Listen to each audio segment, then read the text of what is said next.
मेरे प्रिय आत्मा,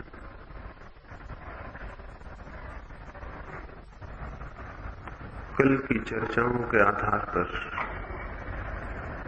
बहुत से प्रश्न पूछे गए।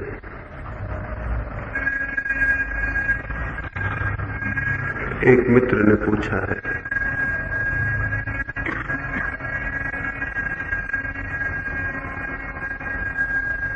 कि मैं क्या स्वयं एक उपदेशक नहीं हूं? मैं बोलता क्यों हूं, समझाता क्यों हूं?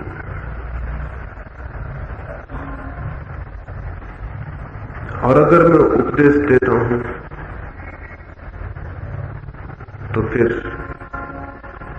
मैं दूसरे उपदेशकों के विरोध में क्यों?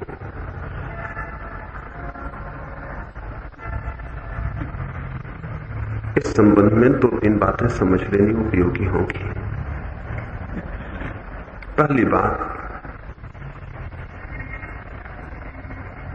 सभी लिखा हुआ शास्त्र नहीं होता और सभी बोला हुआ उपदेश नहीं होता। जिस बोलने के साथ ये आग्रह होता है कि यही सत्य है और इसके अतिरिक्त कुछ भी सत्य नहीं, जिस बोलने के साथ ये आग्रह होता है कि जो मैं कहता हूं उस पर इसलिए विश्वास करो क्योंकि मैं कहता हूं, जिस बोलने के लिए श्रद्धा की मांग की जाती है, अंधी श्रद्धा की, वो बोलना उपदेश बन जाता है। मेरी न तो ये मांग है कि मैं जो कहता हूं उस पर आप विश्वास करें, मेरी तो मांग ही यही है कि उस पर भूलकर भी विश्वास न करें। न ही मेरा यह कहना है कि जो मैं कहता हूं वही सत्य है, इतना ही मेरा कहना है कि किसी के भी कहने के आधार पर सत्य को स्वीकार मत करना, मेरे कहने के आधार पर भी नहीं। सत्य तो प्रत्येक व्यक्ति की निजी खोज है, कोई दूसरा किसी को सत्य नहीं दे सकता। मैं भी नहीं दे सकता हूं, कोई दूसरा भी नहीं दे सकता है। सत्य दिया नहीं जा सकता, पाया जरूर जा सकता है। इसलिए मैं जो कह रहा हूं उससे आपको कोई सत्य की शिक्षा दे रहा हूं, ऐसा नहीं है। फिर पूछा है कि मैं फिर उपदेश क्यों दे रहा हूं? ना ही मुझे इसमें कोई आनंद उपलब्ध होता है कि आप जो मैं कहूं उसकी प्रशंसा करें, उसके लिए तालियां बजाएं, उसका समर्थन करें। ना ही मेरा ये कोई व्यवसाय है। फिर भी मैं क्यों कुछ बातें कह रहा हूं?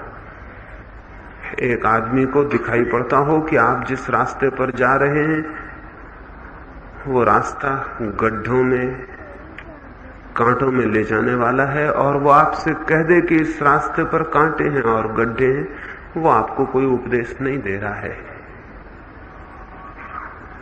वो केवल इतना कह रहा है कि जिस रास्ते से मैं परिचित हूं उस रास्ते पर, उसी गड्ढे में, उन्हीं कांटों में किसी को जाते हुए देखना अमानवीय है, चुपचाप देख लेना अमानवीय है, अत्यंत हिंसक कृत्य है। सड़क के किनारे प्रकाश के खंभे लगे हुए हैं, स्ट्रीट लाइट लगे हुए हैं। जिस आदमी ने सबसे पहले फिलाडेल्फिया में सबसे पहला रास्ते के किनारे का प्रकाश लगाया वो था बेंजामिन फ्रैंकलिन। तब तक दुनिया में रास्तों के किनारे कोई प्रकाश नहीं लगाए जाते थे, रास्ते अंधेरे होते थे। बेंजामिन फ्रैंकलिन ने सबसे पहले अपने घर के सामने एक बत्ती लगाई, एक खंभा लगाया। पड़ोस के लोगों ने कहा, क्या तुम ये दिखलाना चाहते हो कि तुम्हारे पास पैसे हैं? क्या तुम ये दिखलाना चाहते हो कि तुम्हारे घर में बड़ा प्रकाश है?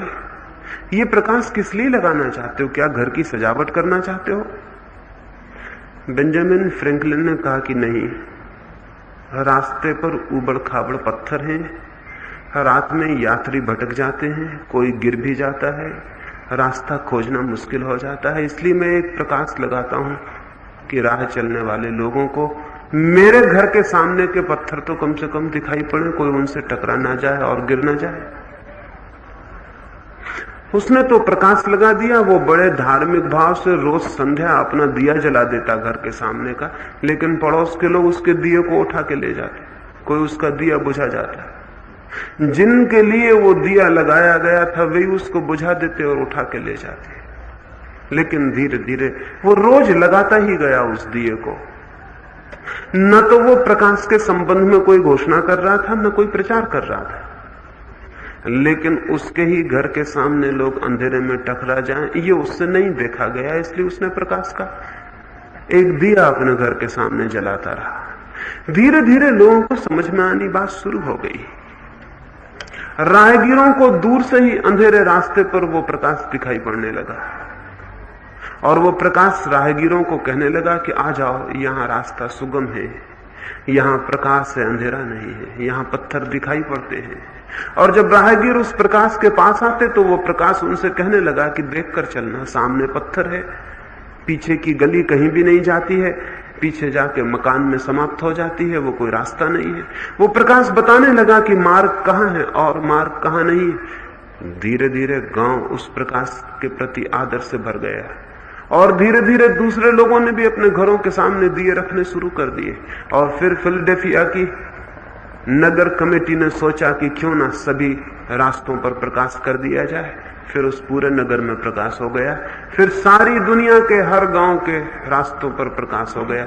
लेकिन एक आदमी ने, जिसने पहली दफा वो प्रकाश लगाया था, लोगों ने उससे पूछा किस लिए लगाते हो ये प्रकाश, क्या मतलब है तुम्हारा, क्या दिखलाना चाहते हो?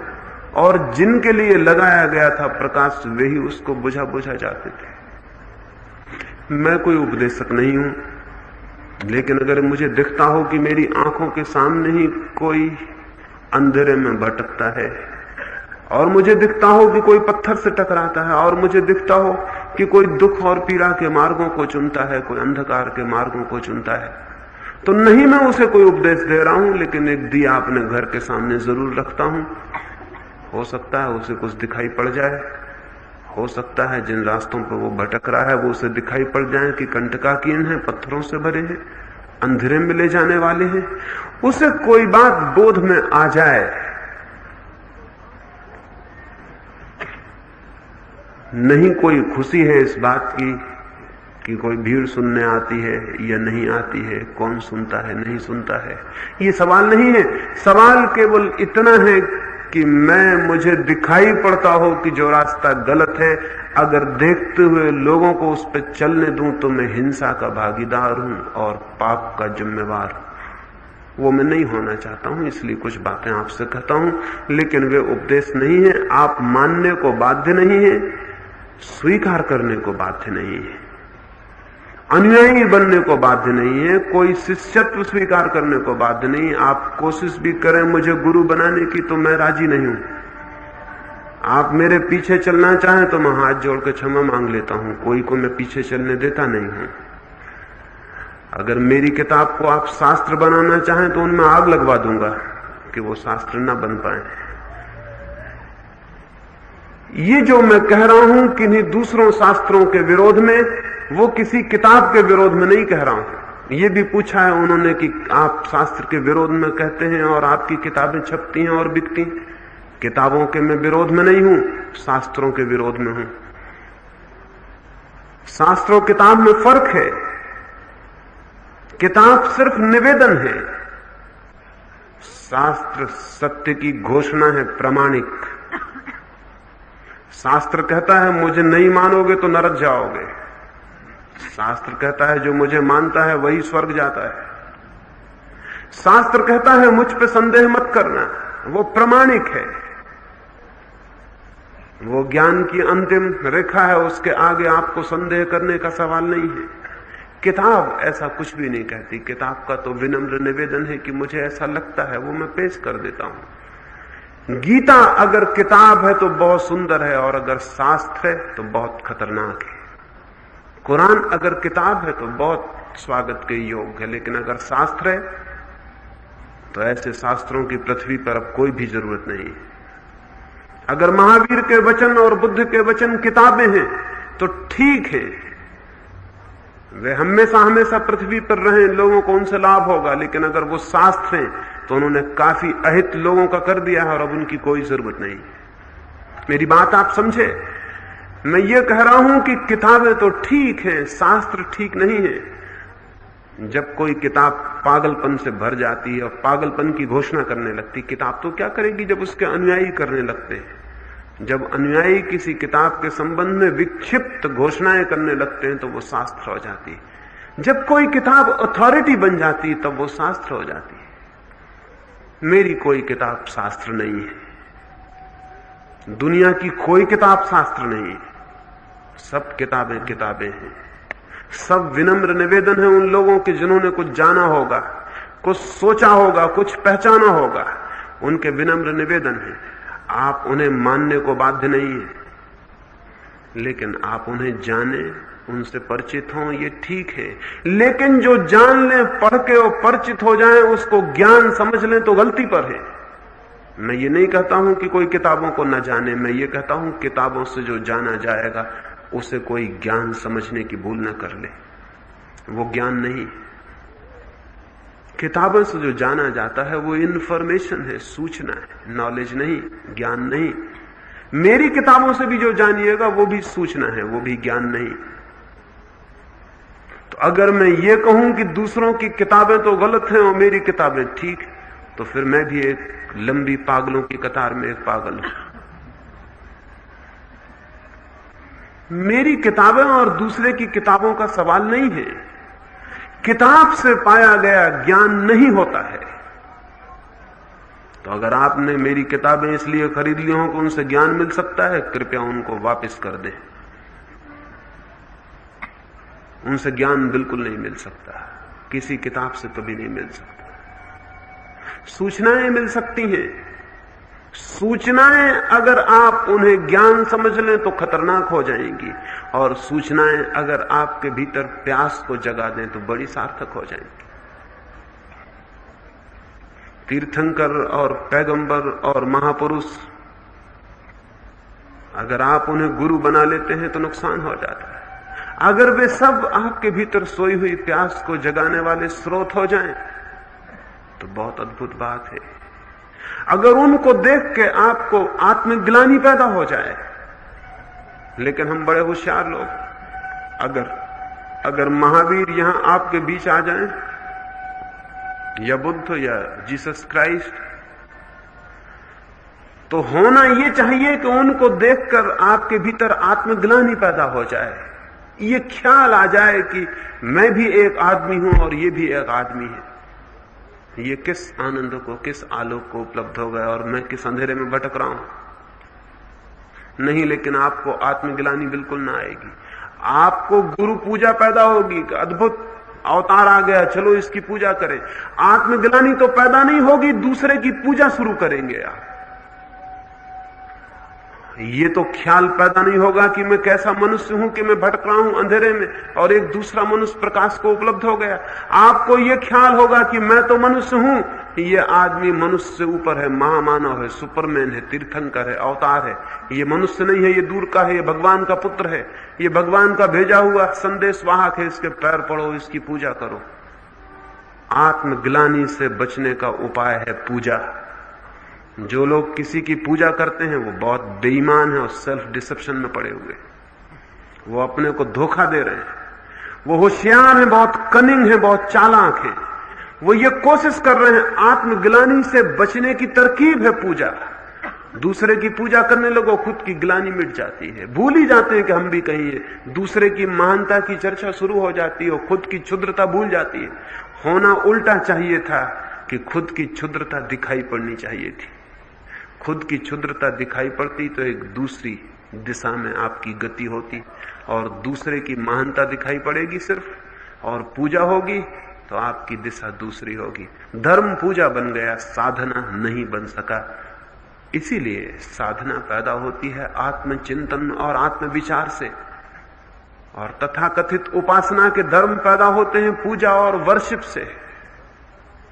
तो अब तक हमने दुनिया में जो भी ज्योतियां प्रकट हुई, उन ज्योतियों के आसपास घुटने टेक के आंखें बंद कर ली और जय जयकार करने लगे, बिना इस बात की फिक्र किए कि ज्योति जिनमें प्रकट हुई थी वो ठीक हमारे जैसे मनुष्य हैं। कोई ईश्वर का पुत्र नहीं है, कोई अवतार नहीं है, कोई तीर्थंकर नहीं है, सभी हमारे जैसे मनुष्य हैं। लेकिन अगर हम ये समझ लें कि वो हमारे जैसे मनुष्य हैं तो हमको बड़ी कठिनाई हो जाएगी, बड़ी पीड़ा हो जाएगी। फिर हमारे सामने सवाल होगा कि हम क्यों पीछे पड़े हैं, हम क्यों अंधेरे में भटक रहे हैं, फिर हमको भी ऊपर उठना चाहिए। इससे बचने के लिए हमने कहा कि वो मनुष्य ही नहीं, हम तो मनुष्य हैं, वो महामानव हैं, वो जो कर सकते हैं हम कैसे कर सकते हैं। हमारा बीज ही अलग है, उनका बीज ही अलग है, वो अद्वितीय है, वो भिन्न ही है। तो हमने उन सबके चारों तरफ अद्वितीयता की महिमा को मंडित कर दिया, उनके शब्दों के आसपास सर्वज्ञता जोड़ दी कि वे बातें जो हैं सर्वज्ञों की कही हुई हैं, वे कभी भूल भरी नहीं हो सकती। हमने उनके आसपास प्रामाणिकता जोड़ दी, आप्तता जोड़ दी, और इस आपता को जोड़ के हमने वचनों को शास्त्र बना दिया, और जागृत पुरुषों को हमने अपौरुषेय बना दिया, उनको हमने महामहिम बना दिया और परमात्मा के अवतार बना दिया। हमारे और उनके बीच हमने एक दूरी पैदा कर ली। दूरी के कारण हम निश्चिंत हो गए, हमारी आत्मग्लानि समाप्त हो गई। मनुष्य जाति इस कारण भटकी है, और आज भी हमारे इरादे यही हैं कि हम इन्हीं बातों को जारी रखें, तो हम आगे भी भटकने की ही तैयारी कर रहे हैं। एक दूसरे मित्र ने पूछा है कि क्या सभी धर्मों को जब मैं बीमारी कहता हूं, कल ही मैंने कहा, कल ही किसी ने पूछा था कि 300 धर्मों में श्रेष्ठ धर्म कौन सा है। आज फिर कोई उन्हीं के मित्र आ गए, वो शायद कल मौजूद नहीं थे, जहां तक तो वो जरूर मौजूद रहे होंगे। वो ये पूछ रहे हैं कि और सब धर्मों के बाबत तो आपने ठीक कहा, लेकिन जैन धर्म के बाबत आपकी बात बड़ी गड़बड़। ये जैन धर्म उनका धर्म होगा, ये पोलैंड के निवासी फिर उपलब्ध हो गए। मुसलमान कहेगा कि और सब के बाबत तो आप बिल्कुल ठीक कह रहे हैं, 299 धर्मों के बाबत बिल्कुल सच है आपकी बात, जरा एक छोटी सी भूल कर रहे हैं, इस्लाम के बाबत आप ठीक नहीं कह रहे। वही ईसाई कहेगा, वही हिंदू कहेगा, वही सब कहेंगे। वे सब कहेंगे कि 299 के बाबत तो आपकी बात बिल्कुल ठीक है, एक के बाबत आपकी बात गलत है। और मैं आपसे प्रार्थना करता हूं कि 299 को जाने दें भाड़ में। जिस धर्म को आप मानते हैं उसी के संबंध में मैं कह रहा हूं, दूसरे धर्मों से क्या लेना देना। वो एक धर्म जरूर गलत है, बाकी 299 गलत हो या ना हो, उनसे कोई मतलब नहीं, उनसे कोई प्रयोजन नहीं है हमारे। मैं तो आपके ही धर्म के बाबत कह रहा हूं, जो भी आपका धर्म हो, चाहे जैन, चाहे हिंदू, चाहे मुसलमान। बड़ी सुविधा है इस बात में तो कि दूसरों के धर्म गलत हो तो बड़ी खुशी होती मन में। पीड़ा तो वहां से शुरू होती जहां आपको लगता है कि आपकी पकड़ भी, आपकी जकड़ भी तो कहीं गलत नहीं है। उन्होंने मित्र ने यह भी पूछा है कि और यह भी हो सकता है कि जैन साधु आजकल जो धर्म प्रचार करते हैं वो गलत हो, लेकिन महावीर का उपदेश तो गलत नहीं हो सकता। आपको पता है कि महावीर का उपदेश क्या है? अभी महावीर यहां मौजूद हों और इतने लोग उन्हें सुने और आप दरवाजे के बाहर जाके पूछे कि उन्होंने क्या कहा, तो आप समझते हैं सभी लोग एक बात कहेंगे? जितने लोग होंगे उतनी बातें होंगी। सिगमंड फ्रायड के 20-25 मित्रों का एक समूह था। फ्रायड खुद ही एक मसीहा था, इस अर्थों में कि दुनिया में जिन लोगों ने कुछ विचारों की नई क्रांतियां की हैं, उनमें महावीर और बुद्ध के साथ ही फ्रायड का नाम भी खड़ा होगा। अगर वो हिंदुस्तान में पैदा होता तो हम उसको भगवान की हैसियत देते, लेकिन गलती थी कि वो वहां यूरोप में पैदा हुआ, वहां कोई आदमी जल्दी भगवान नहीं बनता। उसके 10-25 मित्रों का जो पहला समूह था, एक दिन सांझ को फ्रायड ने अपने सारे शिष्यों को, मित्रों को बुलाया हुआ भोजन पर। वो सब भोजन कर रहे हैं, फ्रायड भी भोजन कर रहा है। उन सब में विवाद शुरू हो गया किसी बात पर कि इस संबंध में फ्रायड का क्या मंतव्य है। फ्रायड मौजूद है, वो बैठा भोजन कर रहा है। वे 2500 मित्र आपस में लड़ने लगे, हर एक कहने लगा कि नहीं, ये मतलब नहीं है फ्रायड का मतलब और है, ये मतलब ये है। वे 2500 विवाद करने लगे। घंटे भर में विवाद में इतने लीन हो गए कि वो ये भूल ही गए कि फ्रायड मौजूद है, इससे क्यों ना पूछ ले कि तुम्हारा मतलब क्या है। फिर फ्रायड ने कहा कि मित्रों, मेरे सोने का समय हो गया और मैं तुमसे एक प्रार्थना करता हूं कि जो काम मेरे मरने के बाद करना था तुम मेरी जिंदगी में मेरे सामने कर रहे हो। मैं मर जाऊं तब तुम तय करना कि फ्रायड का क्या उपदेश है। अभी तो मैं जिंदा हूं, मुझसे पूछ सकते हो, लेकिन तुम्हें मुझसे पूछने की फुर्सत नहीं। तुम आपस में तय कर रहे हो कि मेरा मतलब क्या है, महावीर का क्या मतलब है। श्वेतांबर से पूछो, वो कहता और मतलब है। दिगंबर से पूछो, वो कहता और मतलब है। स्थानकवासी से पूछो, वो कहता और मतलब है। तेरापंथी से पूछो, वो कहता और मतलब। अभी यही तय नहीं हो सका कि महावीर नंगे रहते थे कि वस्त्र पहनते थे। उपदेश तो बहुत दूर की बात है। कोई कहता है वस्त्र पहनते थे, कोई कहता था नंगा रहते थे। अभी यह भी तय नहीं हो सका कि महावीर की शादी हुई थी कि नहीं हुई थी। दिगंबर कहते हैं शादी कभी नहीं हुई, महावीर जैसा पुरुष कहीं शादी कर सकता है। श्वेतांबर कहते हैं शादी तो हुई थी, लड़की भी पैदा हुई थी, लड़की का दामाद भी था। इन बातों पर ही तय नहीं हो पाता तो उपदेश पर आप क्या तय करेंगे कि महावीर ने क्या कहा था।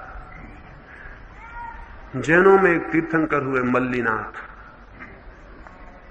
मल्लीनाथ के बाबत अभी तक यही तय नहीं हो पाया कि वो स्त्री थे कि पुरुष थे। श्वेतांबर कहते हैं उनका नाम था मल्लीबाई और दिगंबर कहते हैं उनका नाम था मल्लीनाथ। हद मजा है। और आप ये तय कर रहे हैं कि उनका उपदेश क्या था, उन्होंने क्या कहा। अभी यही तय करना मुश्किल है कि वो स्त्री थे कि पुरुष थे।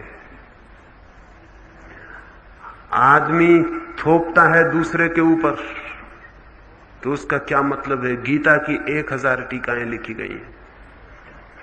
या तो कृष्ण का दिमाग खराब रहा होगा अगर उनकी एक ही बात में 1000 मतलब हो, और या फिर टीकाकारों का दिमाग खराब रहा होगा। कृष्ण ने तो वही कहा है जो कहा है, लेकिन ये कौन तय करे कि उन्होंने क्या कहा है। मैं एक तरह से तय करता हूं, आप दूसरी तरह से तय करते हैं, तीसरा आदमी तीसरी तरह से तय करता है।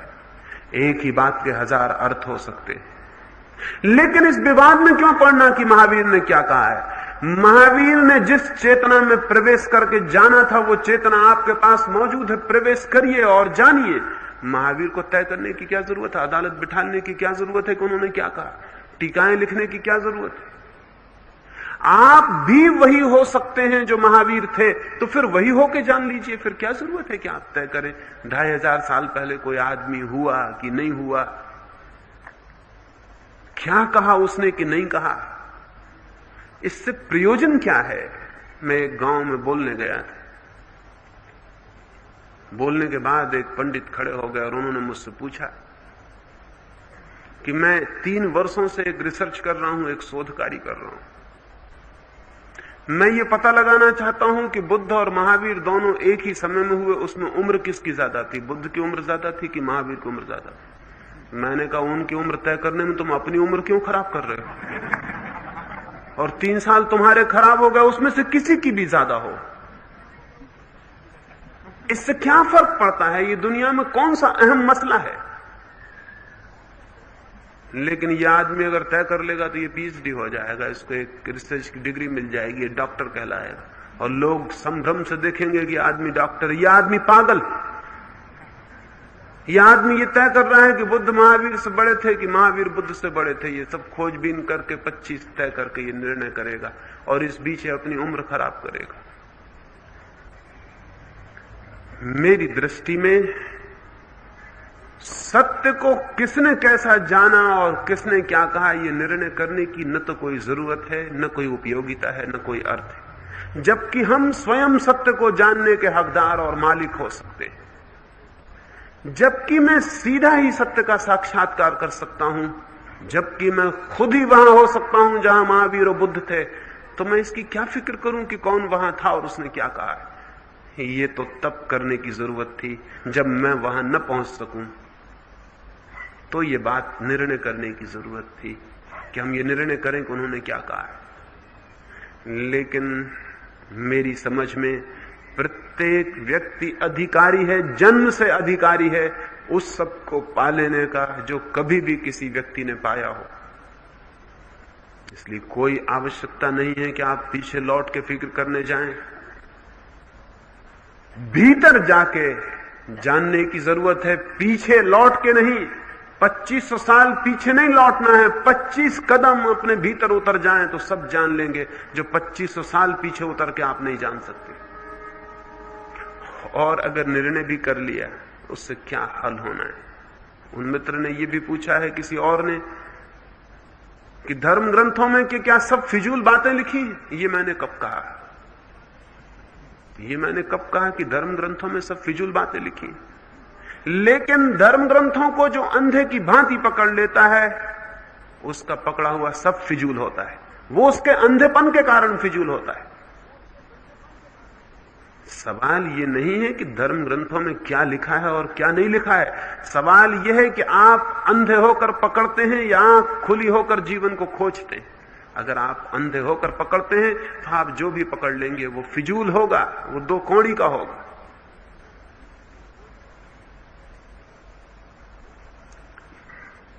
ये प्रश्न नहीं है कि वहां जो लिखा है वो ठीक है या नहीं।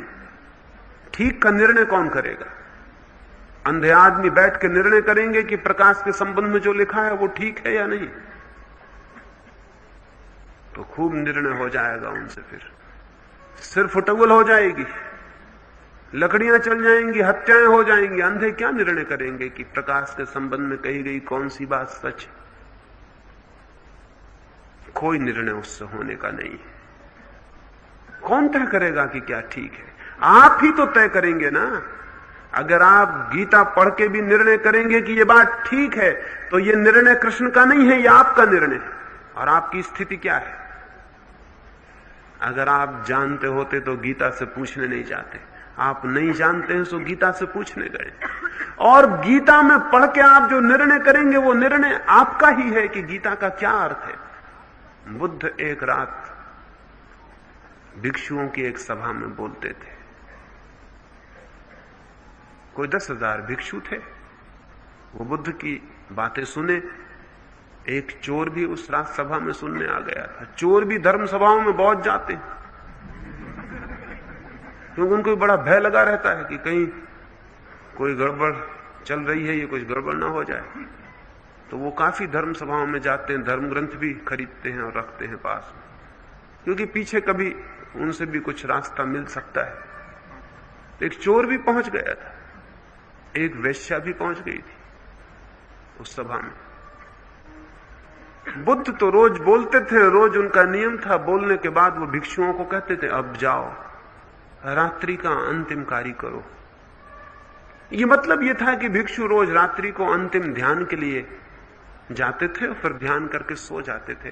तो रोज रोज कहने की कोई जरूरत ना थी। बुद्ध इतना कह देते थे, अब आज की बात पूरी हुई, अब आप रात्रि के अंतिम कार्य में लगे। बुद्ध ने अपने भिक्षुओं को कहा कि भिक्षुओं जाओ, रात्रि का अंतिम कार्य करो। चोर को ख्याल आया, करीब मैं कहां बैठा, कब से ये बातचीत सुन रहा हूं, जाऊं अपना काम करूं, रात्रि का व्यवसाय का समय हो गया, मेरी दुकान खुलने का वक्त हो गया। वैश्या को ख्याल आया कि बड़ी रात बीत गई, उसके ग्राहक आने शुरू हो गए होंगे, वो जाए रात का अपना काम करे। बुद्ध ने कहा कि रात का कार्य करो। भिक्षु ध्यान करने चले गए, वैश्या वैश्यालय में चली गई, चोर चोरी करने चला गया। कहने वाला एक ही था, कही गई बात एक ही थी। तीन ने सुनी, तीन अर्थ हो गए, तीन अलग अर्थ हो गए। इस भूल में मत रहना कि जब आप कृष्ण के वचन पढ़ते हो तो आप कृष्ण के वचन पढ़ रहे हो। आप खुद को ही कृष्ण के वचनों में पढ़ लेते हो। हर आदमी अपने को ही पढ़ता है, किसी दूसरे को कोई नहीं पढ़ सकता है। हम अपने को ही पढ़ लेते हैं। किताबें आईने बन जाती हैं, हमारी ही तस्वीर और हमारी ही शक्ल उनमें दिखाई पड़ती है। इसीलिए तो एक एक किताब की हजारों टीकाएं हो जाती। गीता की टीका तिलक ने लिखी, उसको पढ़ें। गीता की टीका गांधी ने लिखी, उसको पढ़ें। गीता की टीका अरविंद ने लिखी, उसको पढ़ें। विनोबा ने लिखी, उसको पढ़ें। आप पाएंगे कि ये एक ही किताब के बाबत लिख रहे हैं ये लोग, कि अलग अलग किताबों के बाबत। ये चारों आदमी अपनी अपनी तस्वीर देख रहे हैं। गीता से किसी का कोई मतलब नहीं, कोई प्रयोजन नहीं। गीता बहाना है अपनी तस्वीर फिर से देख लेने का। तो कोई भी जब पढ़ता है और समझता है तो अपने को ही पढ़ता और समझता है। इसलिए जितनी महत्वपूर्ण चेतना आपकी होगी जीवन में, आपको उतनी ही बातें दिखाई पड़नी शुरू हो जाएंगी। जितनी गहरी आपकी अंतर्दृष्टि होगी जीवन में, उतना ही आपको दिखाई पड़ना शुरू हो जाएगा। अगर आंखें अंधी हैं तो गीता में भी धर्म नहीं मिल सकता, और अगर आंखें खुली हैं तो रास्ते के किनारे पड़े पत्थर में भी आपको धर्म का पूरा संदेश दिखाई पड़ जाएगा। अगर चेतना सोई हुई है तो कोई धर्म ग्रंथ उसे नहीं जगा सकता, और चेतना अगर जागी हुई है तो सारी पृथ्वी धर्म ग्रंथ हो जाती है। सब संदेश परमात्मा के संदेश हो जाते हैं, सब इशारे उसके इशारे हो जाते हैं, सब लहरें उसकी लहरें हो जाती हैं, सब ध्वनियां उसकी ध्वनियां हो जाती हैं। लेकिन इसके पहले कि सारा जीवन एक धर्म ग्रंथ बन जाए, परमात्मा की किताब बन जाए, उसके पहले जरूरी है कि आदमियों की किताबों के संबंध में हमारे जो बहुत मोह हैं वे छूट जाएं। मुझे किताबों से क्या लेना देना, मुर्दा किताबों से झगड़ा करके मुझे क्या फायदा है। जब मैं ये कह रहा हूं सारी बातें तो मैं किसी किताब के खिलाफ नहीं कह रहा हूं, ये मैं आपके खिलाफ कह रहा हूं। ये आपकी पकड़ जो क्लिंगिंग है दिमाग की कि किताबों को हम पकड़ लें और उनको पकड़ के हम निश्चिंत हो जाएं, मैं आपकी पकड़ पे चोट कर रहा हूं। किताबों पे क्या चोट करूंगा, किताब में तो बिल्कुल निर्जीव है, उनको मारने की कोई जरूरत नहीं, वो मरी हुई है। लेकिन आपकी पकड़ बड़ी मजबूत है और जिंदा है, उसको ढीला करने की जरूरत है। तो जब मैं चोट करता हूं आप पर, आप समझते मैंने गीता पे चोट की, बिचारी गीता से मुझे क्या लेना देना। चोट करता हूं आप पे, आप बड़े गुस्से से भरे जाते हैं कि मैंने महावीर पे चोट कर दी, महावीर से मुझे क्या लेना देना।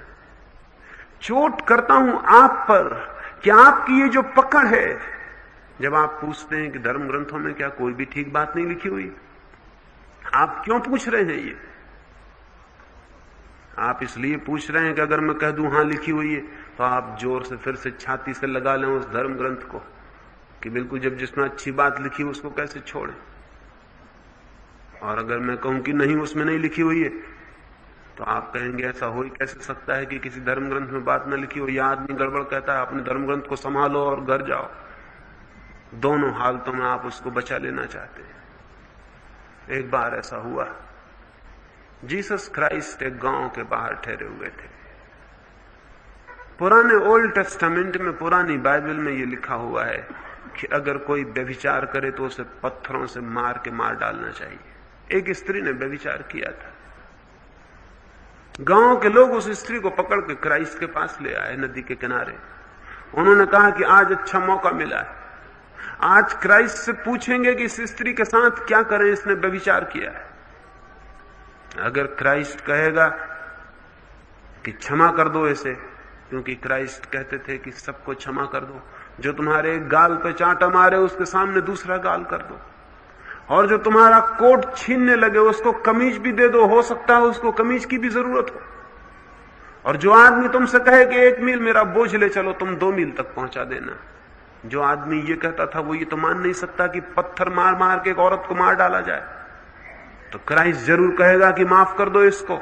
और अगर क्राइस्ट कहेगा माफ कर दो, हम किताब खोल के रखेंगे, धर्म ग्रंथ में लिखा हुआ है कि जो व्यभिचार करे उसे पत्थर मार मार के मार डालना चाहिए, तो क्या धर्म ग्रंथ हमारा गलत है? अगर क्राइस्ट कहेगा धर्म ग्रंथ गलत है तो इस स्त्री को तो पत्थर मारेंगे, उसको भी मारेंगे। क्योंकि धर्म ग्रंथ कैसे गलत हो सकता है? सैकड़ों वर्षों से जिसको सैकड़ों लोगों ने माना और पूजा है, वो गलत कैसे हो सकता है? एक छोकरे के कहने से, उस वक्त ईसा की उम्र कोई 32-33 वर्ष थी, इसके कहने से कहीं कुछ गलत हो सकता है? और एक आवारा छोकरे के कहने से जो भटकता रहता है गांव गांव। और अगर क्राइस्ट ने कहा कि धर्म ग्रंथ ठीक कहता है मार डालो, तो हम क्राइस्ट से पूछेंगे कहां गए तुम्हारे प्रेम के संदेश, कहां गई अहिंसा, कहां गया तुम्हारा अप्रतिरोध? तुम तो कहते थे रेसिस्ट नॉट इविल, बुराई से लड़ो मत, तुम ये क्या कह रहे हो? हम दोनों हालतों में सींगों के बीच में फंसा लेंगे क्राइस्ट को, मजा देखेंगे। आज चलें, वो सारा गांव पहुंच गया, वहां बड़ी भीड़ इकट्ठी हो गई। क्राइस्ट नदी के किनारे बैठे थे, वो रोती हुई स्त्री लोग घसीटते हुए जाके ईसा के सामने पटक दी और उन्होंने कहा यह धर्म ग्रंथ है, इसमें लिखा है कि जो व्यभिचार करे उसे पत्थरों से मार डालो। क्राइस्ट 2 क्षण चुप रहे। उन्होंने उस स्त्री को देखा और उन लोगों से कहा, आप लोग पत्थर ले आए हैं कि नहीं ले आए? नदी का किनारा था, पत्थर ही पत्थर थे। क्राइस्ट ने कहा पत्थर उठा ले। लोग बड़े हैरान हुए। उन्होंने पत्थर अपने हाथों में उठा लिए और उन्होंने क्राइस्ट से कहा, क्या मार डालें इस स्त्री को? किताब में ऐसा लिखा हुआ है, क्या ये ठीक है? क्राइस्ट ने कहा किताब में ठीक लिखा है, लेकिन पत्थर वही मारने का हकदार है जिसने कभी व्यभिचार न किया हो या व्यभिचार का विचार न किया हो। आ जाए वो आदमी सामने, पहले वो पहला पत्थर मारे। उस भीड़ में लोग पीछे की तरफ होने लगे। जो आगे बैठे थे वो पीछे सरकने लगे, जो आगे खड़े थे वो पीछे जाने लगे। उस भीड़ में गड़बड़ हो गई। लोगों ने पत्थर धीरे से नीचे छोड़ दिए। कुछ लोग पीछे से खिसक के भागे, क्योंकि गांव भर उनको जानता था कि वो कैसे लोग हैं। असल में जो व्यभिचारी थे वही व्यभिचारी स्त्री को पकड़ के ले गए थे। कोई भला आदमी किसी को व्यभिचारी मानने का भी पाप नहीं करता है। धीरे धीरे भीड़ छट गई, वो औरत अकेली रह गई, वो सांझ गिर गई और क्राइस्ट अकेले रह गए। उस स्त्री ने कहा कि अब मैं क्या करूं, आप मुझे कोई दंड दें। क्राइस्ट ने कहा कि मैं कोई दंड देने वाला नहीं हूं, तुम समझो। तुम्हें अगर दिखाई पड़े कि जो गलत है उसे छोड़ दो, वही दंड है। तुम्हें दिखाई पड़े कि जो ठीक है तुम करती रहो। तुम अपनी मालिक हो। तुम्हारे और तुम्हारे परमात्मा के बीच मैं निर्णय वाला लेने वाला कौन हूं? तू जा, तुझे जो ठीक लगे, जो तेरे प्राण कहें, जो तेरी अंतरात्मा कहे वो कर, वही ठीक होगा। वो औरत वापस लौट गई होगी। वे गांव के लोग वापस लौट गए। वे बड़े परेशान हुए। उन्होंने सोचा था कि कोई निर्णय हो जाएगा, वो निर्णय तो उल्टा हो गया। आप पूछते हैं कि धर्म ग्रंथ में जरूर कोई अच्छी बातें लिखी होंगी। अगर वे अच्छी बातें लिखी हैं तो वे आपकी जिंदगी में आ क्यों नहीं गई? वे अब तक मनुष्य की जिंदगी में उतर क्यों नहीं आई? उन्होंने पूछा है कि धर्म ग्रंथों में लिखा है अनासक्ति योग, सम्यक दर्शन, सम्यक ज्ञान, ये सब लिखा हुआ है, ये अच्छा नहीं है? ये आदमी की जिंदगी में आया क्यों नहीं? सवाल ये नहीं कि कहां लिखा हुआ है, सवाल ये कि आया क्यों नहीं। ये जिनने पूछा है उनकी जिंदगी में आया ये अनासक्ति आई, ये सम्यक दर्शन आया, ये सम्यक ज्ञान आया, ये कुछ भी नहीं आया। और ये नहीं आ सकता है। किताबों से शब्दों को जो पकड़ता है उसकी जिंदगी में कभी कुछ नहीं आ सकता। जीवन से, जीवन के यथार्थ से जो संपर्क साधता है उसके जीवन में कुछ आना शुरू होता है। तो हम जो जीवन में खोजें तो अनासक्ति आ सकती है, क्योंकि जीवन का पूरा संदेश अनासक्ति का है। जीवन को जो देखेगा वो पाएगा कि आसक्ति के खड़े होने के लिए कोई जगह नहीं। जीवन की धारा को जो देखेगा वो पाएगा कि यहां तो प्रतिपल अनासक्ति सब तरफ से घटित हो रही है। जो मित्र थे वो विदा हो गए हैं, जो कल अपना था वो आज अपना नहीं रह गया है। कल बचपन था, आज जवानी आ गई है, कल जवानी थी, आज बुढ़ापा आ गया है। चीजें बही जा रही हैं। जहां किसी चीज पर कोई कब्जा नहीं है, जहां कोई चीज ठहरी हुई नहीं है, वहां आसक्ति नासमझी के अतिरिक्त और कुछ भी नहीं हो सकती। जहां सारी चीजें सतत परिवर्तन में हैं, वहां किसी चीज को पकड़ कर नहीं रोका जा सकता, वहां पकड़ रखना पागलपन है। लेकिन ये जीवन से दिखाई पड़े, ये जीवन में खोजा जाए, तब तो कुछ होता है। लेकिन एक आदमी बैठा है और किताब में पढ़ रहा है अनासक्ति योग, और अनासक्ति की व्याख्या पढ़ रहा है और खोज रहा है शब्दकोश के अनासक्ति का क्या अर्थ है और अनासक्ति के क्या क्या अर्थ हो सकते हैं और क्या क्या व्याख्याएं हो सकती हैं। वो पंडित होता चला जा रहा है, अनासक्ति का जानकार होता चला रहा है, जानकार होता चला जा रहा है। और अनासक्ति की कोई भी खबर उसको नहीं है। एक फकीर था, वो फकीर निरंतर ये बात करता रहता कि सब परमात्मा का दिया हुआ है, सब परमात्मा का है। पड़ोस में कोई आदमी मर जाता तो वो कहता है कि परमात्मा ने भेजा था, परमात्मा ने ले लिया, क्यों रोते हो? उस फकीर के 2 लड़के थे, उसकी पत्नी थी, दोनों जुड़वा लड़के थे, दोनों बड़े प्यारे, बड़े स्वस्थ लड़के थे। फकीर गांव में उपदेश करने जाता था, स्कूल में पढ़ाने जाता था। वो बच्चे आके उसके पास खेला करते थे। एक दिन वो स्कूल में मस्जिद में पढ़ाने गया है, बच्चे नहीं आए। वो बड़ा चिंतित होकर बार बार देखने लगा कि बच्चे नहीं आए। फिर वो दोपहर भोजन करने घर गया। उसने अपनी पत्नी से कहा, आज बच्चे मुझे दिखाई नहीं पड़े, वो कहाँ हैं? उसकी पत्नी ने कहा, वो विश्राम कर रहे हैं, आप तब तक भोजन कर लें। उसने कहा, इतनी दोपहर को विश्राम कर रहे हैं? उसकी पत्नी ने कहा कि हाँ, वो विश्राम कर रहे हैं, खेलते खेलते बहुत थक गए हैं तो विश्राम कर रहे हैं, आप तब तक भोजन कर लें। वो भोजन करता गया, लेकिन रोज बच्चे उसके साथ ही भोजन करते थे। उसे बार बार याद आने लगी। उसने कहा, बात क्या है? उन्होंने खाना खा लिया है क्या? उसने कहा कि नहीं, वो बिना खाना खेलने चले गए, खेलते रहे, फिर थक गए और सो गए। फिर वो भोजन कर लिया। फिर उसने कहा, वो कहाँ सोए हुए? वो बगल की कोठरी में ले गई। वहां दोनों बच्चे सो रहे हैं, चादर ओढ़ी हुई है।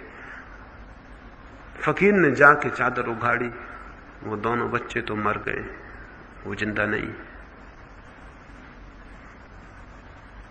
फकीर तो रोने लगा, चिल्लाने लगा कि ये क्या हुआ, तुमने बताया क्यों नहीं? पर उसने कहा कि आप ही कहते थे सभी परमात्मा चाहता, सभी परमात्मा में लौट जाता, और आप ही तो कहते थे कि मृत्यु परम विश्राम है। तो मैंने कहा कि सो रहे हैं, विश्राम कर रहे हैं, इसमें मैंने कौन सी भूल कही? हमेशा को सो गए हैं। वो फकीर बोला, पागल, ये समझाने की बातें थी, ये मैं लोगों को समझाता था। मेरे प्राण को मत छेदो इन बातों को दोहरा दोहरा के। मेरे घाव पर नमक मत छिड़को। उसकी स्त्री कहने लगी, मैं घाव पर नमक नहीं छिड़क रही, मैं तो सोची, मैंने तो जिंदगी में देखा और मैं पाई कि ठीक है ये बात। वो फकीर छाती पीट कर रोने लगा। उसे ख्याल भी न रहे वो उपदेश जो वो रोज किसी को देता था, रोज किसी को दे आता था, वो सब भूल गए। वो किताबों से लिए गए उपदेश थे, वो जिंदगी से ली गई शिक्षा न थी। मेरा जोर है इस बात पर सिर्फ कि जीवन चारों तरफ जैसा है उसे देखें। उसे देखने से एक अनासक्ति पैदा होनी शुरू हो जाएगी। वो अनासक्ति और है, वो अनासक्ति योग नहीं है, वो अनासक्ति का प्रवचन नहीं है, वो अनासक्ति का दर्शन नहीं है, वो शुद्ध अनासक्ति की अनुभूति है, वो अनासक्ति है। लेकिन दो दिशाएं हैं, एक आदमी शब्दों में खोज सकता है और खोजता रह सकता है, और एक आदमी जीवन में खोज सकता है, और जीवन में जो खोजता है वो वास्तविक अनुभव के आधार पर खड़ा हो जाता है, और जो शब्दों में खोजता है वो शब्दों में खोजता रह जाता है। शब्दों के खोजने वालों की अपनी दुनिया है। डेनियल वेबस्टर का नाम आपने सुना हो, उसने अंग्रेजी की सबसे अच्छी डिक्शनरी लिखी। वो शब्दकोश का सबसे बड़ा ज्ञाता था। अंग्रेजी शब्दों पर उसने 30 साल मेहनत की। जवान था तभी से उसने मेहनत शुरू की, बूढ़ा हो गया तब उसका शब्दकोश पूरा हुआ। उसका शब्दकोश बहुमूल्य है। एक दिन सांझ को अंधेरे में उसकी पत्नी एकदम चौंक गई। उसकी पत्नी ने आकर देखा कि वो घर की नौकरानी को चूम रहा है। तो उसकी पत्नी ने कहा कि आई एम सरप्राइज्ड। वेबस्टर ने कहा, सरप्राइज्ड नहीं, सरप्राइज्ड नहीं, ये शब्द गलत है। तुम्हें यह नहीं कहना चाहिए कि मैं आश्चर्य से भर गई, तुम्हें कहना चाहिए तुम अवाक रह गई, आश्चर्य से तो मैं भर गया हूं। वो भाषा की भूल सुधार रहा है। उसकी पत्नी ने कहा कि मैं आश्चर्य से भर गई हूं, ये क्या कर रहे हैं? उसने कहा कि नहीं नहीं, इतने दिन हो गए तुझे मेरे पास रहते, ये सवाल आश्चर्य भरने का नहीं, तुझे कहना चाहिए मैं अवाक रह गई हूं। आश्चर्य से तो मैं भर गया हूं कि तू कहां से बीच में आ गई। ये गलती शब्द है, मैंने कितनी दफा कहा कि शब्द गलत है। उसकी पत्नी ने कहा कि शब्द का निर्णय हम नहीं कर रहे हैं। एक दिन वेबस्टर का बच्चा, छोटा बच्चा गिर पड़ा सीढ़ियों से। उसकी दूसरी लड़की ने आके उसको कहा कि छोटा बच्चा जो है उसने आके कहा ही हैज फेल, तो गलत था। वो छोटी बच्ची थी, वो जानती नहीं थी। बैरिस्टर ने कहा कि मूर्ख, ऐसा नहीं कहना पड़ता, कहना पड़ता ही हैज फॉलन। वो बच्चे को उठाने नहीं गया, वो उसका शब्द सुधार रहा है। पाणिनि की तो बड़ी अद्भुत कथा है। पाणिनि तो संस्कृत व्याकरण के पिता थे। वो जंगल में बैठ के अपने बच्चों को पढ़ा रहे हैं, व्याकरण पढ़ा रहे हैं। जंगल में क्लास लगी, 10-15 बच्चे बैठे और तभी लड़के चिल्लाने लगे, व्याघ्र व्याघ्र व्याघ्र आ गया है, चला आ रहा है। पाणिनि ने देखा कि व्याघ्र आता है। पाणिनि कहने लगे, बच्चों व्याघ्र की व्युत्पत्ति क्या है? व्याघ्र शब्द का अर्थ क्या है? जिसकी घ्राणेंद्री बहुत तेज होती उसको व्याघ्र कहते हैं। और व्याघ्र ने उन पर हमला कर दिया और वो समझा रहे हैं कि जिसकी घ्राणेंद्री तेज होती है उसको व्याघ्र कहते हैं। व्याघ्र यानी जिसकी घ्राणेंद्री तेज होती है, वो व्याघ्र उनको खा गए। व्याघ्र जो आ गया है, हमला करता, वो उतना वास्तविक नहीं है पाणिनि को जितना व्याघ्र शब्द वास्तविक है। शब्दों के पकड़ वाले लोग हैं, शब्दों के बीमार लोग हैं। वो शब्दों को पकड़ के उनकी छीछालेदर करते रहते हैं, शब्दों को पकड़ के उनकी बाल की खाल निकालते रहते हैं और सोचते हैं बड़ी संपदा खोज रहे हैं। शब्दों में कुछ भी नहीं है। शब्द तो प्याज की भांति हैं, छीलते जाओ छीलते जाओ छीलते जाओ, भीतर शून्य हाथ में पड़ता है और कुछ भी नहीं। छीलो तो लगता है कि आगे फिर कुछ आया, और छीलो तो लगता है और कुछ आया। छीलते जाओ छिलके और छिलके और छिलके, और फिर पीछे नकार हाथ में लगता है, कुछ भी मिलता नहीं। शब्दों को छीलने वाले लोग समझते हैं कि बड़ी श्रम कर रहे हैं, बड़ी कोई जीवन की सच्चाई खोज रहे हैं। शब्दों में कुछ भी नहीं है।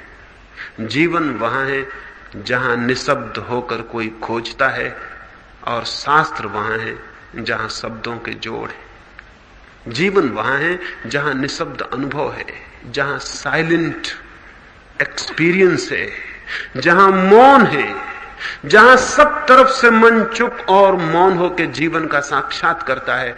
वहां उपलब्ध होती हैं अनुभूतियां। जरूर अनासक्ति आती है, लेकिन साधी नहीं जाती। जरूर जीवन के अनुभव से अनासक्ति उपलब्ध होती है, लेकिन उसको साधना नहीं पड़ता, उसको कल्टीवेट नहीं करना पड़ता। जरूर जीवन के अनुभव से त्याग आता है, लेकिन उस त्याग की चेष्टा नहीं करनी पड़ती। शास्त्रों को सीख के अगर त्याग आएगा तो त्याग जबरदस्ती होगा। अगर शास्त्रों से सीख के अनासक्ति आएगी तो अनासक्ति जबरदस्ती होगी, झूठी होगी, थोपी हुई होगी। शास्त्रों में लिखी है अनासक्ति और त्याग, सब लिखा हुआ है, लेकिन उससे सीख के जिसके जीवन में अनासक्ति लाने की चेष्टा होगी, वो चेष्टा बिल्कुल झूठी होगी और जबरदस्ती होगी। अभिनय होगा, पाखंड होगा, हिपोक्रेसी होगी, और कुछ भी नहीं होगा। वो सब छोड़ के खड़ा हो जाएगा, नग्न हो जाएगा, भूखा रहने लगेगा, तपस्वी हो जाएगा, लेकिन उसके भीतर कोई फर्क नहीं होगा, क्योंकि जीवन के अनुभव से वह बात नहीं आई है। एक घटना मुझे बहुत प्रीति कर रही है, महाराष्ट्र में ही घटी। बांका नाम का एक साधु हुआ।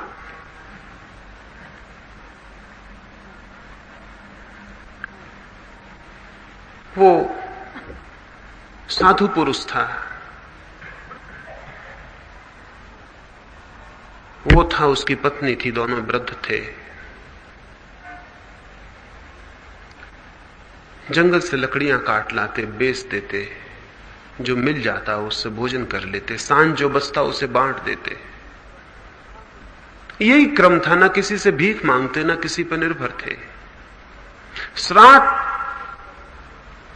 सब तरह से संपत्तिहीन अपरिग्रही होकर सो जाते, सुबह फिर लकड़ियां काट लाते, फिर बेचते, सांझ तक कमा के लाते 4 पैसे, भोजन बनाते, खा लेते, जो बचता उसे बांट देते, फिर रात संपदा शून्य होकर सो जाते। यही उनकी साधना थी।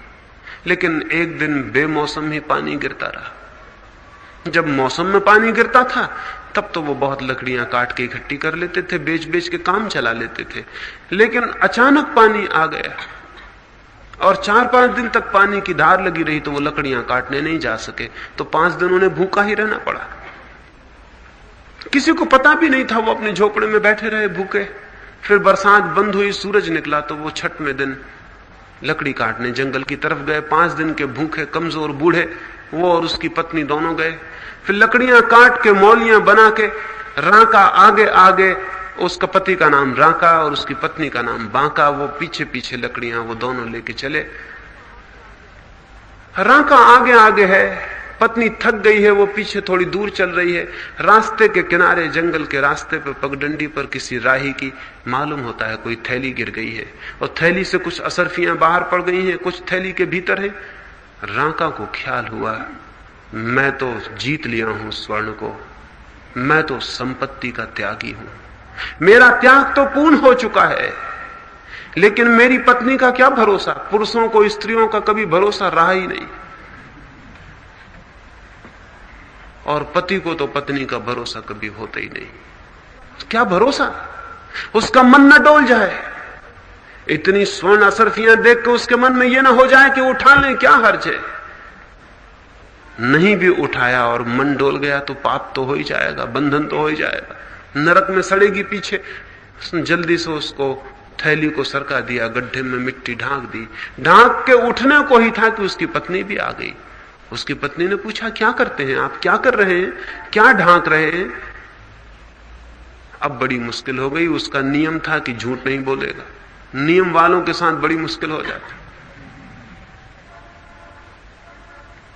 उसका नियम था कि झूठ नहीं बोलेगा, सच ही बोलना है। अब कठिनाई में पड़ गया, मजबूरी थी, कहना पड़ा कि यहां से निकला था तो असरफियां पड़ी हुई दिखाई पड़ी। मेरे मन को हुआ कि मैं तो स्वर्ण का विजेता हूं, मेरे लिए तो सोना ना कुछ है, लेकिन कहीं तेरा मन न डोल जाए, इसलिए मैंने असरफियां ढांक दी हैं गड्ढे में और मिट्टी ढांक दी ताकि तुझे दिखाई ना पड़े। चलो घर चलें, अब रुकने की यहां कोई जरूरत नहीं है। उसकी पत्नी खूब हंसने लगी और उसकी पत्नी ने कहा, मैं बड़ी हैरान हूं, मैं बड़ी चकित हो गई हूं, तुम्हें अब तक स्वर्ण दिखाई पड़ता है, तुम्हें सोना दिखाई पड़ता है? मैं बड़ी हैरान हो गई हूं। उसकी पत्नी कहने लगी, उसकी हंसी खो गई और उसकी आंखों में आंसू आ गए। वो कहने लगी कि मैं बड़ी हैरान हूं, तुम मिट्टी पर बैठ के मिट्टी डालते हो, तुम मिट्टी को मिट्टी में छुपाते हो, तुम्हें सोना भी दिखाई पड़ता है। ये 2 बातें हो गई। एक, जिसे सोना दिखाई पड़ता है, लेकिन जिसने शास्त्रों में पढ़ के सोना छोड़ दिया है, त्याग कर दिया है सोने का, लेकिन सोने से मुक्ति नहीं हुई। सोने के त्याग से सोने से मुक्ति नहीं होती। सोने के व्यर्थ होने के दर्शन से, सोने के त्याग से नहीं, सोने के व्यर्थता के बोध से, सोने के व्यर्थ होने के अनुभव से जो त्याग फलित होता है वो मुक्ति लाता है। और सोना छोड़ना चाहिए, छोड़ना चाहिए, छोड़ना चाहिए। बुरा है, ये कामनी और कांचन बुरे हैं, ऐसे साधु सुबह से सांझ तक समझाते हैं, कामनी बुरी, कांचन बुरा, छोड़ो छोड़ो छोड़ो। कुछ बेचारे उनकी बातों में पड़ जाते हैं, छोड़ के भाग खड़े होते हैं, फिर जिंदगी भर उनको कामनी और कांचन ही दिखाई पड़ते रहते हैं। फिर जहां भी वो जाएंगे उनको 2 ही चीजें दिखाई पड़ेंगी, कामनी और कांचन। जिसको छोड़ के आदमी भागता है वही फिर उसको जीवन भर पीछा करता है। वो बेचारे राका का पीछा सोना कर रहा था। मैं आपसे कहता हूं कि अगर उसे दिखाई ना पड़ा होता तो उसकी पत्नी को तो बिल्कुल दिखाई नहीं पड़ सकता था। ठीक, बहुत मिट्टी पड़ी थी, सोना भी पड़ा था। उस पड़े होने में कहां भेद आता था? अगर सोना व्यर्थ दिखाई पड़ गया हो, लेकिन व्यर्थ दिखाई नहीं पड़ा है, वो सार्थक मालूम हो रहा है। जो आदमी सोने को तिजोरी में इकट्ठा करता है वो भी सोने का पूजक है, और जो आदमी सोने को छोड़ के भागता है वो भी सोने का पूजक है। वे दोनों सोने को मानते हैं, सोना उनका भगवान है। मैं जयपुर में था, मेरे एक मित्र ने आकर कहा कि आप फला फला मुनि के पास नहीं चलेंगे, वो बहुत बड़े मुनि हैं। मैंने कहा तुम्हें कैसे पता चला कि वो बड़े मुनि हैं? कैसे तुमने जाना कि वो बड़े मुनि हैं? उसने कहा इसमें जानने की क्या बात है, खुद जयपुर महाराज उनके चरण छूते। मैंने कहा जयपुर महाराज होंगे बड़े तुम्हारे लिए, मुनि का बड़प्पन इससे कैसे पता चलता है? तुम जयपुर महाराज को बड़ा मानते हो तो जयपुर महाराज जिस मुनि के पैर छूते हैं वो भी बड़ा मालूम होता है। तुम जयपुर महाराज के पूजक हो, मुनि से तुम्हें कुछ लेना देना नहीं। अगर जयपुर महाराज मुनि के पास ना जाएं तो मुनि दो कौड़ी के हो जाएंगे। तुम्हारा असली मूल्य जयपुर महाराज का है, मुनि का नहीं। अगर महावीर गरीब घर में पैदा हुए होते तो मैं आपसे कह देता हूं आप में से एक उनको तीर्थंकर मानने को तैयार नहीं होता। आपको महावीर से रत्ती भर मतलब नहीं है। आपको मतलब है महावीर ने कितना धन छोड़ा, कितनी मोहरें, कितनी महल, कितना राज्य, उसका हिसाब लगा के बैठे हैं आप अपने पुराणों में कि कितना कितना छोड़ा उन्होंने। वो जितना छोड़ा वही महावीर का मूल्य है आपकी दृष्टि में। आपको पता है जैनियों के 24 तीर्थंकर में एक भी गरीब घर का लड़का नहीं, सब राजपुत्र हैं। बुद्ध के 24 अवतारों में एक भी गरीब घर का लड़का नहीं, सब राजपुत्र हैं। कृष्ण राजा के लड़के, राम राजा के लड़के, 24 जैनियों के तीर्थंकर राजा के लड़के, बौद्धों के 24 बुद्ध राजाओं के लड़के। क्या गरीब के घर में कभी कोई ज्ञान उत्पन्न होता ही नहीं है? क्या अमीरी ज्ञान की भी मालिकियत है? क्या अमीरी की वो भी बपौती है? नहीं, लेकिन त्याग दिखाई नहीं पड़ता जब तक धन छोड़ने को पास में ना हो। अगर एक गरीब घर का लड़का कहे कि मैं सब छोड़ के निकल आया, आप हंसेंगे कि पागल हो गए, तुम्हारे पास छोड़ने को था क्या जो तुम छोड़ के निकल आए? त्याग की हम बातें करते हैं लेकिन बेसिक वैल्यू हमारे मन में धन की है। कितना धन छोड़ते उससे हम त्याग को नापते। धन हो तो त्याग होता है, धन ना हो तो त्याग नहीं होता। तो बड़ी मुश्किल है। इसीलिए तो जो त्यागी पुरुष हैं पहले धन इकट्ठा करते, फिर धन का त्याग करते। नहीं तो मोक्ष जाने का उपाय नहीं है। पहले धन इकट्ठा करो, फिर मंदिर बनाओ और दान करो। इधर शोषण करो, इधर दान करो तो मोक्ष जा सकते हो। कि बिना दान के कोई मोक्ष नहीं जा सकता, और बिना धन के दान नहीं होता, बिना शोषण के धन इकट्ठा नहीं होता। तो पहले पाप करो कि धन इकट्ठा हो, फिर दान करो कि पुण्य हो जाए। ये जो सारी प्रक्रिया है ये हमारे मूल्य, हमारी वैल्यूज हम किताबों से सीखते हैं, इसलिए खड़ी हो जाती है। हमने किताबों से दान सीख लिया है, त्याग सीख लिया है, अनासक्ति सीख लिए, और उसके बड़े बेहुदे परिणाम निकलने शुरू होते हैं। आदमी न तो त्यागी हो पाता, ना आदमी दानी हो पाता, ना आदमी अनासक्त हो पाता, लेकिन ओढ़ लेता है चीजों को अपने ऊपर, ओढ़ के खड़ा हो जाता है। और इस ओढ़े हुए वेश को, इस ओढ़े हुए व्यक्तित्व को, इस फॉल्स पर्सनैलिटी को, इस मिथ्या जीवन को वो समझता है कि साधना हो गई। साधना जीवन से आती है, शब्दों से नहीं। साधना जीवन के बृहत्तर अनुभव से आती है, जीवन के एहसास से आती है, जीवन के रोज रोज की जो रिलेशनशिप है, जीवन के जो अंतर संबंध है, उनसे आती है। अनासक्ति भी आती है, ज्ञान भी, दर्शन भी, चरित्र भी, लेकिन शब्दों से नहीं। वो बैठे हैं और रट रहे हैं कि सम्यक दर्शन, सम्यक ज्ञान, सम्यक चारित्र ये मोक्ष के मार्ग हैं। तोतों की तरह रट रहे हैं, रोज सुबह से रोज रट रहे हैं। रटते रहिए, इससे कुछ भी होने की जरूरत नहीं, ना कुछ होने का सवाल है।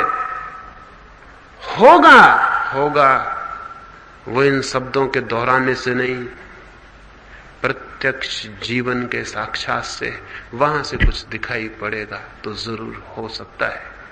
एक मित्र ने और पूछा है, अंतिम प्रश्न, फिर मैं अपनी बात पूरी करूंगा। उन्होंने पूछा है कि अगर हम धर्म ग्रंथों से न सीखें तब तो दुनिया से धर्म का लोप हो जाएगा। शायद उनको ये ख्याल है कि धर्म ग्रंथों के कारण धर्म है। धर्म के कारण धर्म ग्रंथ हो सकते हैं, धर्म ग्रंथों के कारण धर्म नहीं है।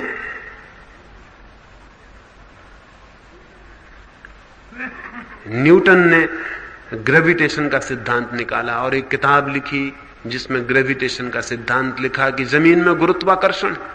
अब अगर कोई कहने लगे कि अगर गुरुत्वाकर्षण की किताब खो जाएगी तो फिर गुरुत्वाकर्षण का क्या होगा? गुरुत्वाकर्षण की किताब कितनी ही बार खो जाए, गुरुत्वाकर्षण को पता भी नहीं चलेगा कि न्यूटन की किताब खो गई कि नहीं खो गई। न्यूटन नहीं था तब भी ग्रेविटेशन था। दुनिया में किसी को पता नहीं था कि जमीन चीजों को अपनी तरफ खींचती है, तब भी जमीन चीजों को अपनी तरफ खींचती थी। न्यूटन को जो पता चला वो ग्रेविटेशन के अनुभव से पता चला। अनुभव को उसने अपनी किताब में लिख दिया। किताब के नष्ट होने से, छोड़ देने से ग्रेविटेशन नष्ट नहीं होता। धर्म ग्रंथ धर्म के अनुभव से पैदा होते, लेकिन धर्म ग्रंथों को पकड़ लेने से धर्म अनुभव पैदा नहीं होता, और न ही धर्म ग्रंथों के छोड़ने से धर्म छूटता है। धर्म ग्रंथ कितने ही बढ़ जाएं उससे धर्म बढ़ता भी नहीं है। घर घर में हो जाएं धर्म ग्रंथ तो धर्म ग्रंथ के हो जाने से धर्म बढ़ जाएगा। घर घर में उन पर धूल जम रही है। मैंने सुना है सुबह सुबह घर में एक आदमी, उस घर में मैं भी मेहमान था, एक आदमी कुछ किताबें बेचने आ गया। वो कुछ शब्दकोश बेच रहा था और घर की गृहिणी को जोर से कहने लगा कि शब्दकोश आप जरूर खरीद लें, ये बहुत ही अच्छा है, बच्चों के बहुत काम पड़ेगा। लेकिन गृहिणी टालने पे तुली थी कि नहीं, मुझे खरीदना नहीं। फिर जब कोई दलील न चली तो उसने कहा देखते नहीं, वो टेबल पर हमारे यहाँ शब्दकोश रखा हुआ, हमें कोई जरूरत नहीं। वो आदमी हंसने लगा। उसने कहा मुझे धोखा मत दे, वो शब्दकोश नहीं है, वो धर्म ग्रंथ है। वो गृहिणी तो बहुत हैरान हो गई। उसने कहा कि तुम कैसे पहचान गए कि वो धर्म ग्रंथ है? उसने कहा उस पर जमी हुई धूल से सब पता चल जाता है कि वो क्या है। उस पर इतनी धूल जमी है कि उसको कोई उठाता नहीं है, पता चल रहा है कि वो धर्म ग्रंथ है। अगर और कोई किताब होती तो कोई ना कोई उठाता, इतनी धूल नहीं जम सकती थी। धर्म ग्रंथों पर धूल जमची जाती है, उससे कुछ फर्क पड़ता नहीं। और हम जब तक सोचते हैं कि उसी से धर्म मिलेगा, तब तक हमारे जीवन पे भी धूल जमती जाएगी, हमारे जीवन पे भी कुछ फर्क नहीं हो सकता। महावीर कौन सा धर्म ग्रंथ लेके जंगल में गए थे, पता है? कोई बता सकता है नाम उस धर्म ग्रंथ का जिसको महावीर लेके जंगल में गए थे? आपसे ना समझ रहे मालूम होता है। बुद्ध पहाड़ पर थे तो कौन सा धर्म ग्रंथ लेके गए थे? जीसस क्राइस्ट सिनाई के पर्वत पे गए थे तो कौन सा धर्म ग्रंथ उनके साथ था? मोहम्मद कौन सा धर्म ग्रंथ लेके साथ गया था? दुनिया में आज तक जिन लोगों ने सत्य का अनुभव पाया है वे कौन से धर्म ग्रंथ लेके तन्हाई में गए थे, लोनलीनेस में गए थे, एकांत में गए थे? कोई कुछ लेके नहीं गया था, अकेले गए थे, सब पीछे छोड़ गए थे। और वहां जाके इतने अकेले हो गए थे कि किसी की कोई याद भी न रह जाए, कोई शब्द न रह जाए, कोई स्मृति न रह जाए, कोई ज्ञान न रह जाए। इतने शांत और मौन जब कोई हो जाता है तब सारे धर्म का रहस्य उसके समक्ष प्रकट हो जाता है। तब जीवन अपनी सारी मिस्ट्रीज, अपने सारे रहस्य उसके सामने खोल देता है। और तब वो जानता है, तब वो धर्म को उपलब्ध होता है, तब उसके जीवन में आती है वो घटना, वो क्रांति, वो रूपांतरण जो उसे एक सामान्य मनुष्य से एक असामान्य व्यक्तित्व दे देती है, जो उसे एक बुझे हुए दिए से जला हुआ दिया बना देती है, जो उसे एक कुम्हलाए हुए फूल से खिलता हुआ और सुगंधित फूल बना देती है, जो उसके सारे जीवन को आलोक से, अमृत से और सौंदर्य से भर देती है। किताबों से नहीं होगा ये। किताबों को पढ़ पढ़ के केवल मस्तिष्क, केवल स्मृति शब्दों के बोझ से दब जाएगी, लेकिन ज्ञान का जन्म नहीं हो सकता है। ये थोड़ी सी बातें मैंने कही, और बहुत से प्रश्न रह गए हैं। प्रश्नों का तो कोई अंत नहीं है। मैं सारे प्रश्नों के उत्तर दूं इसकी कोई जरूरत भी नहीं है। जरूरत तो केवल इस बात की है कि मैं आपको उस दिशा का इंगित कर दूं जिस दिशा में प्रश्नों के उत्तर खोजे जा सकते हैं। तो मैंने थोड़े से लाक्षणिक प्रश्न आपके चुन लिए और उनकी मैंने चर्चा की, ताकि आपको ख्याल हो सके कि मैं किस दिशा में सोचता हूं, किस दिशा में चिंतन चले तो प्रश्नों की ठीक ठीक पकड़ आ सकती है और उत्तर उपलब्ध हो सकते हैं। मैं तो कौन हूं उनका उत्तर देने वाला? उत्तर तो आपको ही खोज लेने हैं, लेकिन उत्तर कैसे खोजे जा सकते हैं या और ठीक हो कहना कि मैं किसी उत्तर को कैसे खोजता हूं अपने लिए, उस प्रक्रिया के संबंध में ये थोड़ी सी बातें मैंने कही। मेरी बातों को इतनी शांति और प्रेम से सुना, उसके लिए बहुत बहुत अनुग्रहित हूं। और अंत में सबके भीतर बैठे परमात्मा को प्रणाम करता हूं। मेरे प्रणाम स्वीकार करें।